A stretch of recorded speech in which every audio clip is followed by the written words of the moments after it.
untuk memisahkan atau memigrasi fragmen DNA dalam matriks berprodi di bawah pengaruh medan listrik. Berikut adalah tahap PCR. Yang pertama ada initialization atau pradenaturasi.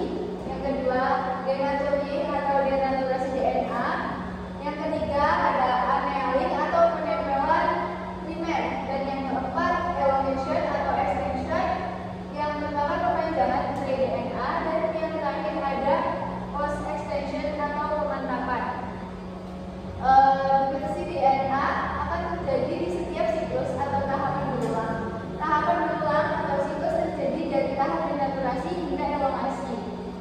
Pengulangan reaksi PCR akan dilakukan dari tahap denaturasi hingga elongasi. Pengulangan ini dapat dilakukan sebanyak 40 kali siklus, sehingga pada akhir siklus akan didapatkan molekul-molekul DNA rantai ganda yang baru. Hasil PCR atau amplikon dapat langsung dilanjutkan ke proses selanjutnya, yaitu elektroforesis atau disimpan pada suhu 4 derajat Celcius sampai proses elektroforesis dapat dilakukan. Selanjutnya ada komponen PCR. Yang pertama ada template DNA atau sampel DNA yang mengandung sequence DNA target untuk disalin. Lalu ada DNA pol 3. Ada dua persyaratan untuk enzim DNA polimerase. Yang pertama, enzim harus memiliki tingkat aktivitas yang baik sekitar 75 derajat Celcius. Yang kedua, enzim harus mampu menahan suhu 95 sampai 100 derajat Celcius tanpa mengalami denaturasi dan kehilangan aktivitas. Lalu dua primer adalah oligonukleotida DNA pendek, biasanya sekitar 20 pasangan basa panjangnya. Karena tujuan PCR adalah untuk mempramifikasi bagian spesifik DNA dalam genom seperti gen yang diketahui, maka primer dengan sequence spesifik harus digunakan. Lalu ada 4-deoksiribonukleotida trifosfat atau DNTP yang berbeda, yaitu adenin, guanin, sitosin, dan juga timin. Dibutuhkan untuk menyediakan blok pembangun bagi replikasi DNA. DNA polimerase akan menambahkan setiap basa komplementer ke protein DNA yang baru yang sedang tumbuh sesuai dengan urutan nuklei asli, mengikuti pasangan AT dan CG normal.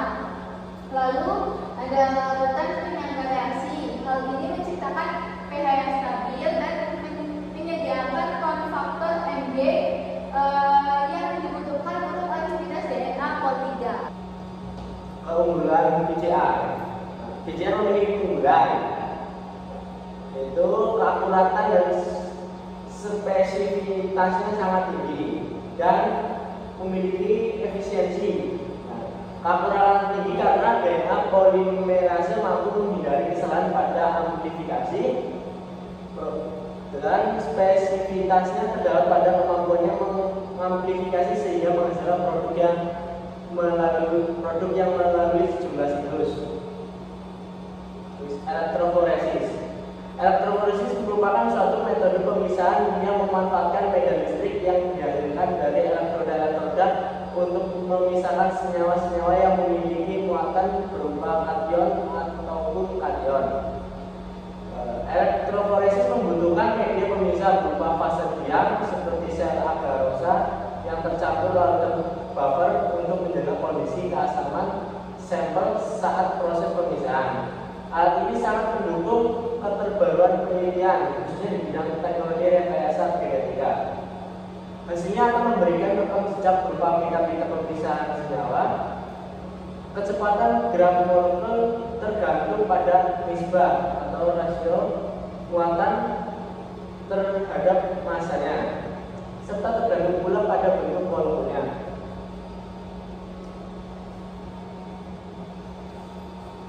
Prinsip kerja elektroforesis. Pertama itu molekul bermuatan akan bergerak menuju elektroda yang berlawanan muatan. Terus kecepatannya kecepatan pergerakan molekul dipengaruhi oleh kekuatan molekul, ukuran bentuk molekul, viskositas, kekentalan medium. Media pemicu yang digunakan biasanya gel agarosa atau polyakrilamida. Larutan buffer digunakan untuk menjaga kestabilan pH agar proses pemilihan berlangsung optimal. Perangkat elektrolysis terdiri dari media jar, elektroda, dan sumber arus listrik. Dan yang selanjutnya adalah tujuan elektroforesis. Yang pertama yaitu untuk mengetahui ukuran dan bentuk suatu partikel baik DNA, RNA, dan protein. Untuk yang kedua, untuk mengetahui ukuran dan jumlah bahasa yang mengandung suatu sekuen DNA tertentu. Yang ketiga, untuk fraksionasi yang dapat digunakan untuk mengisolasi masing-masing komponen dan campurannya. Dan yang untuk keempat yang terakhir yaitu mempelajari fitogenetika, kekerabatan, dan mempelajari penyakit yang diturunkan. Dan yang selanjutnya adalah komponen elektroforesis. Komponen elektroforesis terdiri dari beberapa komponen utama dalam penggunaannya. Yang pertama adalah larutan elektronik yang berfungsi sebagai pembawa komponen. Umumnya berupa larutan buffer dengan pH tertentu sesuai dengan karakteristik senyawa yang akan dipisahkan. Berikutnya, media pemisahan merupakan tempat pemisahan terjadi. Contoh dari media pemisahan ini berupa kertas, yaitu kertas selulosa asetat dan selulosa nitrat, gel kanzi, gel polikrilamid, busa poliuretan, atau agar-agar.